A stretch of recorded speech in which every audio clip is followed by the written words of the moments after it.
especially Yep. one that a company that handles fire claims or large loss. That's probably their best bet. It takes for a homeowner's policy, Eric. It takes a couple minutes for us to glance over and see what's needed. Because all we do is pull up the address, we pull up the home, we pull up all this information, have the policy, and then have a couple questions. We'll point out what needs to be done or what's not insured. We'll make that client aware. With State Farm, for example, right? And this was for myself. I actually had rentals with them. They took off a building, like you said, your home, if they had a fire or sustained damage, the building codes Mhm. would now you'd have to upgrade. Right? That's not covered unless you have law and ordinance coverage.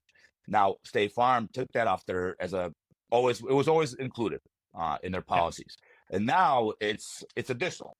And so we had rentals and we switched agents because the other agent closed down.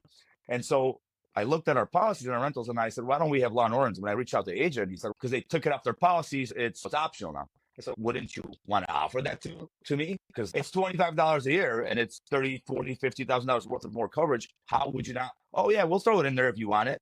Yeah, of course, everyone Well, should have yeah. it.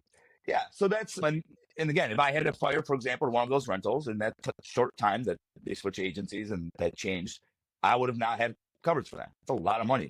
And I know all my buildings are, 20, 30 years old, and I know the building codes and I know what's changed. I know the insulation, energy codes are huge, and electrical codes, plumbing Yeah. code. Yeah, a lot of money. Again, having a public adjuster, I think that's your best bet to look over because he can look, we look over policies every day. That's what we do. We interpret policies. And most PAs that do large loss understand construction and have been in some kind of form of construction. So all that knowledge, they're able to look and be the best option for you. Or you hope agents, like I said, agents used to make that round, but most agents don't, right? They're just selling policies. They don't come to the house. They don't have any construction knowledge. It's a little bit different.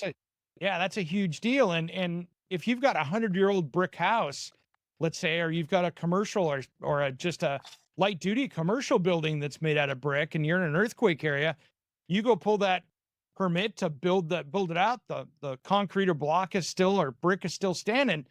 All of a sudden they can come back and go, yeah, that needs to be seismically retrofitted. And you could have 6 figures on that rebuild cost because they got to go through and do all these changes to what was there before just to get it to meet code.